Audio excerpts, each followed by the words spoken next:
बिस्मिल्लाहिर्रहमानिर्रहीम अल्हम्दुलिल्लाहि वकफ़ा वसलामुन अला इबादिहिल्लज़ीना इस्तफ़ा मुहम्मदिन व अहले बैतिही तय्यबीन। 17 रबीउल अव्वल की मुबारकबाद बिलखसूस खिदमत अक़दस इमाम ज़माना अलैहिस्सलाम पेश करती हूँ और तमाम सुनने वाले मोमिनीन और मोमिनात को भी बहुत ज़्यादा मुबारक हो। 17 रबीउल अव्वल ये वो बाबरकत दिन है कि जिस दिन अल्लाह ताला अपने हबीब के सदक़े से तमाम मोमिनीन और मोमिनात की मुश्किलात को दूर फरमाता है, दुआओं को मुस्तजाब फरमाता है। हज़रत सल्लल्लाहु अलैहि वसल्लम के कुछ फ़ज़ाइल जो ख़ुद आप सल्लल्लाहु अलैहि वसल्लम ने ख़ुद बयान फरमाए हैं, वो मैं चाहती हूँ आपकी समाअतें इस दिन के सदक़े से उन फ़ज़ाइल से मुअत्तर हो जाएँ। तो वो फ़ज़ाइल इस तरह से हैं कि किताब इल्लुल शराए में जाबिर बिन अब्दुल्लाह से रिवायत है कि हज़रत सल्लल्लाहु अलैहि वसल्लम ने इरशाद फरमाया कि लोगों में हज़रत आदम से सबसे ज़्यादा मुशाबिह मैं हूँ और लोगों में मुझसे सबसे ज़्यादा मुशाबिह ख़ल्क़ और ख़ुल्क़ में हज़रत इब्राहीम अलैहिस्सलाम हैं। और अल्लाह ताला ने बालाए अर्श में मेरे 10 नाम रखे हैं। यानी आप सल्लल्लाहु अलैहि वसल्लम ने क्या फरमाया कि अल्लाह ताला ने बालाए अर्श में मेरे 10 नाम रखे हैं और मेरे औसाफ बयान किए हैं।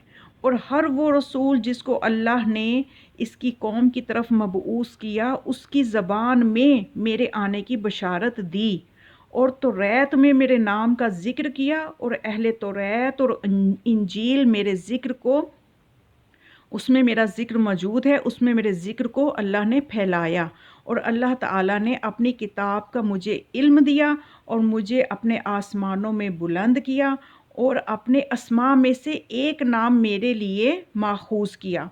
वो ख़ुद महमूद है तो मेरा नाम मुहम्मद रखा और मेरी उम्मत के बेहतरीन दौर में मुझे मबऊस किया। तौरात में मेरा नाम अहयद रखा, यानी तौहीद से, यानी सबसे ज़्यादा तौहीद का प्रचार करने वाला अहयद। तो आपने फरमाया कि तौरात में मेरा नाम अहयद बताया और तौहीद की वजह से मेरी उम्मत को के ऊपर जहन्नुम को हराम कर दिया और इंजील में मेरा नाम अहमद रखा, पस में अहले आसमान में महमूद हुआ और मेरी उम्मत को हामिदीन करार दिया। यानी जो आपका नाम अल्लाह ने रखा, आपने गौर फरमाया कितनी खूबसूरत रिवायत है कि जो हमारे नबी का नाम रखा उसके सदक़े में उम्मत को भी फजीलत मिलती गई।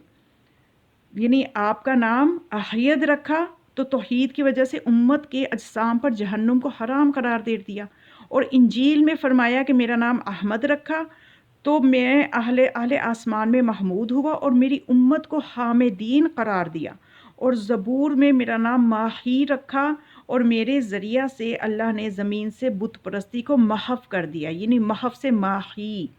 और कुरान में मेरा नाम मुहम्मद करार दिया। क़यामत के दिन क़ज़ाया और करने में मैं महमूद हूँगा, फ़ैसले करने में मैं महमूद हूँगा और मेरे अलावा दूसरा अल्लाह की बारगाह में शिफाअत ना कर सकेगा। और अरसा महशर में मेरा नाम हाशिर होगा, लोग मेरे हुक्म पर महशूर होंगे। और मेरा नाम मुअक्कफ़ भी है कि मैं अल्लाह के हजूर में लोगों को खड़ा करूँगा। मेरा नाम आकिब भी है, तमाम अम्बिया के अक़ब और बाद में आया हूँ।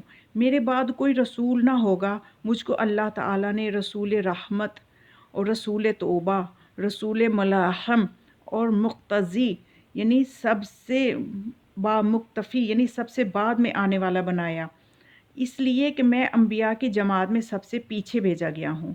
मैं मुक़ीम कामिल हूँ और जामिअ हूँ। मुझ पर अल्लाह का एहसान है कि अल्लाह ने मुझसे फरमाया, ए मोहम्मद, मैंने तमाम रसूलों को इनकी कौम और उनकी ज़बान में मबऊस किया और मैंने तुम्हें हर सुर्ख़ व स्याह पे रसूल बनाया, अपनी तमाम मखलूक पर रसूल बनाया और तुम्हें रोब देकर तुम्हारी मदद इस तरह की कि इस तरह किसी और की मदद नहीं की। तुम्हारे लिए माल गनीमत को हलाल करार दिया, हालांकि इससे कबल किसी के लिए माल गनीमत हलाल नहीं था। मैंने तुम्हें अर्श के ख़ज़ानों में से ख़ज़ाना अता किया, वो फ़ातिहतुल किताब और सूरह बकरा की आखिरी आयतें हैं। मैंने तुम्हारी उम्मत के लिए पूरी रुए ज़मीन को जाए सजदा करार दिया और उसकी मट्टी को पाक करने वाली बनाया। میں نے تمہیں اور تمہاری امت کو نعرہ تکبیر عطا کیا، میں نے تمہارے ذکر کو اپنے ذکر کے ساتھ رکھا، چنانچہ تمہاری امت کا کوئی بھی شخص جب میرا ذکر کرے گا وہ تمہارا بھی ذکر کرے گا۔ بس اے محمد، یہ خوشخبری تمہارے لیے اور تمہاری امت کے لیے ہے۔ یہ وہ خوبصورت روایت ہے جس میں آپ نے اپنے ناموں کا بھی تعارف کروایا، ان کی وجہ بھی بتائی، توریت، زبور اور انجیل میں آپ کے کیا نام ہیں وہ بھی بتائے اور ان کے معنی بھی بتائے، اور ان کی وجہ سے امت کا کتنا مقام بلند ہوا وہ بھی آپ نے بیان فرمایا۔ خداوند متعال ہمیں اپنے نبی اکرم صلی اللہ علیہ وآلہ وسلم کی سیرت طیبہ کی معرفت عطا فرمائے اور سنت طیبہ پر عمل کرنے کی توفیق عطا فرمائے۔ والسلام علیکم ورحمۃ اللہ وبرکاتہ۔